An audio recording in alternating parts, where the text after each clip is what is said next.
Hi friends very very good morning तुम्हारे साथे निये नतून एक ब्लग स्टार्ट करलाम कफिर साथे। तो आई होप तुम्हारे ब्लगटी भालो लागबे। तो चलो सारा दिन की करी ना करी तुम्हारे साथे पुरोटा शेयर करब। और এখন তো আছি মামা বাড়ি তোমরা জানোই। তো সকালবেলা এক কাপ কফি নিয়ে আছি আমি ভিডিওটা স্টার্ট করেছি। এখানে কাপ মামি তো করে চাটা সেরকম কেউ খায় না, তার জন্য একটা গ্লাস নিয়েছি আমি বেশি কফি। আর যেটা ছোট দেখতে হচ্ছে কাপে সেটা হচ্ছে আমার মামির জন্য। আর এখানে মামির ঘরের পাশে একটা লেবু তোলা আছে। লেবু তোলাটা এত ঠান্ডা, যতই গরম পড়ছে লেবু তোলাটা ভীষণই ঠান্ডা। তো ওই জন্য হচ্ছে লেবু তোলাটাই বেশিরভাগটা আমি বসে দেখবে, আগের ব্লগও দেখবে আমি লেবু তোলাটাই বেশি বসেছিলাম। তো এখানে হচ্ছে আমার বড় দিদা মা আমি গল্প করছি, মামি কলপারে গেছে, মামি কলপার থেকে এসে কফি খাবে। তো সকালবেলা এক কাপ কফি নিয়ে সবার সাথে আড্ডা মারতে বসে পড়েছি। আর মাকে বারণ করছিলাম যে এখানে মাকে দেখো আমি বলছিলাম যে কি বলছিলাম বলো তো, হয়তো তোমরা ভাবছো মামি হয়তো ঝগড়া করছে না। মনাকে আমি যখনই বকি না মা মনার সামনে না আমাকে বকে। আমি মাকে তখন বোঝাচ্ছি মা যখন আমি বকবো তখন তুমি কিছু বলবা না, ও চলে যাওয়ার পর আড়ালে তুমি আমাকে বকো মারো ঠিক আছে, কিন্তু ওর সামনে যখন বকবা না আমাকে তখন ও না ওটা আশকারা পেয়ে যাবে যে দিদা মা আমাকে বকলে তো দিদা মাকে বকে। এই ব্যাপারটা যেন ওর মাথায় না আসে, তার জন্য মাকে বলছিলাম আমি যখন বকবো তুমি কিছু বলবে না। সেটার জন্য এরকম মুখের মানে রিয়াকশনটা এরকম লাগছিল। তো মামিকে বললাম আমি তুমি চেয়ারে বসো, আমি বললো না চেয়ারে বসতে তুই চেয়ারে বস, আমি টুলটা আনছি টুলে বসছি। তো যাই হোক চলো। আর এখন মোটামুটি 10:30 11টা বেজে গেছে অলরেডি, রোদ্দুর দেখে বুঝতেই পারছো। আর চলো তোমাদের সাথে নিয়ে ব্লগটা শেয়ার করলাম। আই তোমাদের ব্লগটি ভালো লাগবে। তো সারাদিন কী করি না করি সবটা শেয়ার করবো। আর যারা এখন পর্যন্ত চ্যানেলটি সাবস্ক্রাইব করে আমার চ্যানেলটি সাবস্ক্রাইব করোনি তারা প্লিজ তোমরা চ্যানেলটি সাবস্ক্রাইব করে দিও। ভীষণ শর্ট ভিডিও আসছে নিত্য নতুন, দেওয়ার চেষ্টা করছি দিচ্ছি। আর প্লিজ তোমরা সাপোর্ট করো, চ্যানেলটি সাবস্ক্রাইব করো, আমার পাশে দেখো তোমরা। আর এগিয়ে যেতে আমাকে একটু তোমরা যদি আমার পাশে না দেখো আমার এগিয়ে যাওয়ার যে একটা আগ্রহ সেটা আমার থাকবে না। তো মোটিভেটটা হব তোমাদের সাবস্ক্রাইব বা কমেন্ট বা লাইক শেয়ার যেটাই থাকবে সেটা দিয়েই আমার মোটিভেটটা হবে। তো প্লিজ আমার পাশে দেখো আর দেখতে থাকো। চলো তোমরাও দেখো কী করি।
তো আজকে তো বউ ভাত মামার।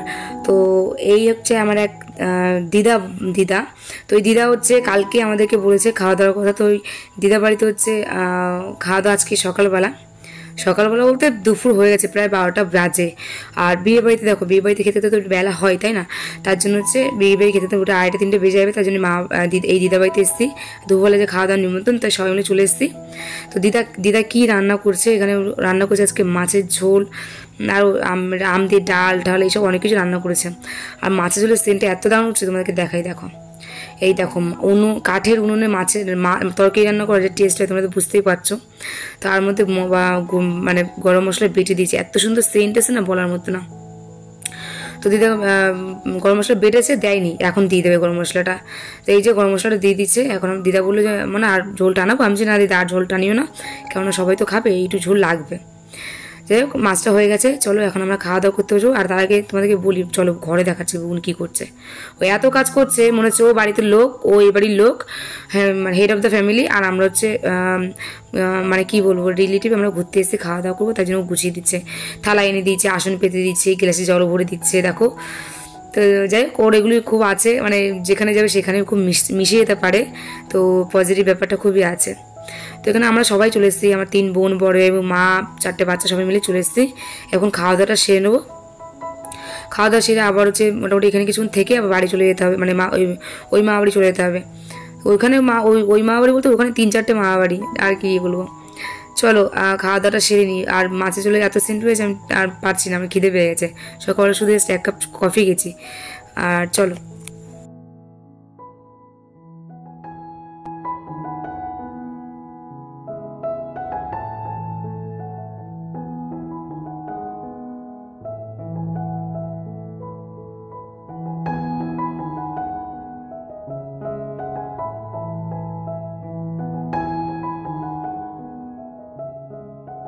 খাওয়া দাওয়া সেরে উঠেছি। এর মধ্যে আমি বুবুনকে লাদুকে খুঁজছিলাম, দেখি আমার এই দিদা ঘরের রান্নাঘরের পিছনটা এসে এই একটা বেল গাছের গোড়ায় বসে ওরা ফুল টুল তুলে নিয়ে এসে সাজিয়ে খেলছে। তো গ্রাম্য পরিবেশ তো এরকমই, বাচ্চা কাচ্চা এরকম ফুল টুল দিয়ে খেলে ঠেলে এরকমই দেখা যায় স্বাভাবিকভাবে। কিন্তু আমরা যেখান থেকে সেখান থেকে গ্রাম পশ্চিম না যেরকমভাবে দেখবে, মানে শ্বশুরবাড়ি যেখানটা। তো রাস্তায় আমরা এর মধ্যে বেরিয়ে পড়েছি, মামা বাড়িতে বেরিয়ে, মানে ওই যেই মামার বিয়ে মামা বাড়ির দিকে যাচ্ছি। তো ওর মধ্যে একটা বাচ্চা দেখছি টালি ভ্যান ভর্তি টালি নিয়ে যাচ্ছে। তো মানে ওকে যে মানে ওর হয়তো বাড়ি কেউ ঠেলে দিচ্ছিলো, সে আবার আর একটা ভ্যান নিয়ে আসছিলো, তাই দাঁড়িয়ে পড়েছে বাচ্চাটা। বড় আমি বলছে যে ঠেলে দেবো, বলছে না না আমি চালাতে পারবো। তাই আমি একটা ভিডিও করছি বলে আবার একটু লজ্জা পেলে হাসছে। যাই হোক চলো এদিকে দেখো কি হচ্ছে ব্যাপারটা। আমার মানে মামা তো অনেকগুলি, তো যে সেজো মামা হয় সম্পর্কে, সেই সেজো মামার মুদিখানা দোকান আছে, আইসক্রিম দোকান সমেত। তো এই মামাকে দেখে বলছে দাদু আইসক্রিম খাবো, তাই জন্য মামা আবার সেই আইসক্রিম বের করে দিচ্ছে। তো মানে কি বলবো, অফার দিলে যা হয়, শুতে দিলে খেতে দিলে শুতে চাই, সেরকম ব্যাপার হচ্ছে। তো আইসক্রিম সাজছে, তো ওরা এখন ওদের পছন্দ মতন ডিমান্ড করে আইসক্রিম চাইছে দাদুর কাছ থেকে। তো দাদুর যা থাকলে যা হয়, নাতিদের যেরকমভাবে করে সেটাই, আর কিছুই না এখানে।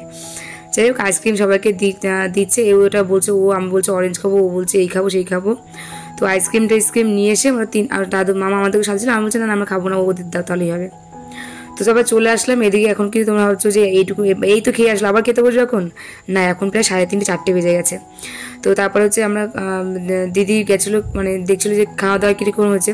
তো গিয়ে দেখছে দিদি বলছে বোন আমার পেট ভরা। আমি বলছি দিদি আমারও পেট ভরা, আমি খাবো না। ওখানে শুধু বুমুন আর লাদু খেয়েছে, আর কেউ খায়নি। তো ওরা ওখানে বসে খাচ্ছে, আর আমরা এসেছি আর একটা মামাবাড়িতে। মামাবাড়ির তো শেষ নেই, তো মামাবাড়িতে এসেছি। আর চলো এদিকে বিকালে 5টা-5:30 বাজে। এখন দিদি হচ্ছে যে আমার মামি হয়, নতুন মামি, তো মামিকে সাজাচ্ছে।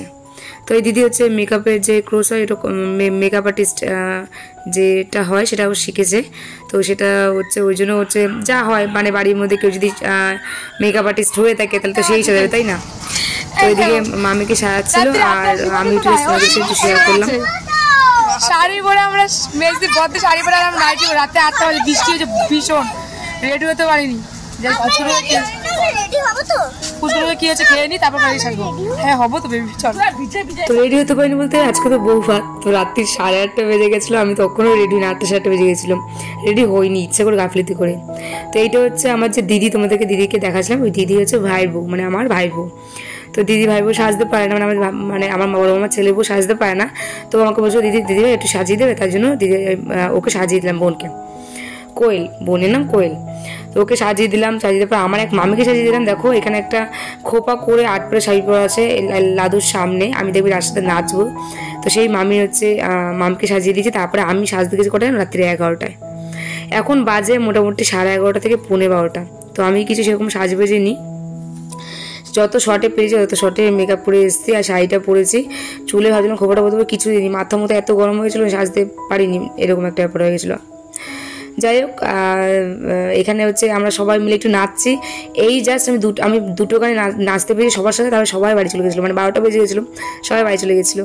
তারপরে আমরা 3 বোন, আমার বড় এম্বু আর বাচ্চাগুলো ছিল, আর মা ছিল, আর বিয়ে বাড়িতে যে মামাদের রিলেটিভরা যাচ্ছিলো তারা ছিল, পাড়ার লোক একটাও ছিল না।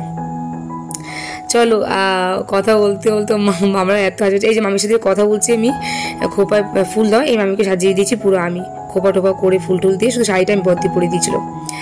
চলো অনেক আনন্দ ফুর্তি করছি। আর এখানে দেখো আর একটা গান চালিয়েছে, তো আমি হচ্ছে বুবুন লাদু কিসাই সবাই নাচানাচি করছিল। তার মধ্যে আবার একটু ব্রেক নিলাম, ভালো লাগছিল না, আমার কেমন ক্লান্তি লাগছিল। তার মধ্যে এবার একটু ঘরের দিকে যাচ্ছিলাম, আর ঘরে গিয়ে এখন আর চলে আসবো, আমার দিদিকে রাখতে যাচ্ছিলাম, মানে আমার দিদি যে মানিদিকে রাখতে যাচ্ছিলাম। তো এখন যাবো খেতে বসতে যাবো। এখন কেউ নেই, ওই সাইডে দেখালাম ঘুরে তোমাদেরকে, ওইখানে কেউ নেই, মানে পাড়ার লোক সবাই চলে গেছে, এখন শুধু আমরা রয়েছি। চলো যাই।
নেচেটে যে এসে এই খাওয়া দাওয়া করতে বসে পড়লাম। আর এখন বলতে আমাদের আর ব্যাচে কেউ নেই, এরপরে আমাদের সাথে ক্যাটারিং মানে পাশে টেবিলে ক্যাটারিং ছিল, খেতে বসে পড়েছে। কী আর বলবো, যাই হোক 0.5 ঘন্টা 40 মিনিটের জন্য বিয়ে বাড়িতে এসেছি সেজে বুঝে। তো ভিডিওটা তাহলে এখানে এন্ড করছি, আর কালকের ব্লগে তোমাদের সাথে দেখা হবে, কথা হবে। ভিডিওটা কেমন লাগলো প্লিজ তোমরা কমেন্ট করে জানিও অবশ্যই। চলো সবাই ভালো থেকো, সুস্থ থেকো, আর আমার পাশে থেকে আমাকে সাপোর্ট করো। চলো খাওয়া দাওয়া সেরে নিই। কী কী মেনু হয়েছে আজকে ভিডিওতে শেয়ার করতে পারলাম না, ব্লগ ঠিক করে করতে পারিনি, তার জন্য সরি। তো সবাই ভালো থেকো, সুস্থ থেকো।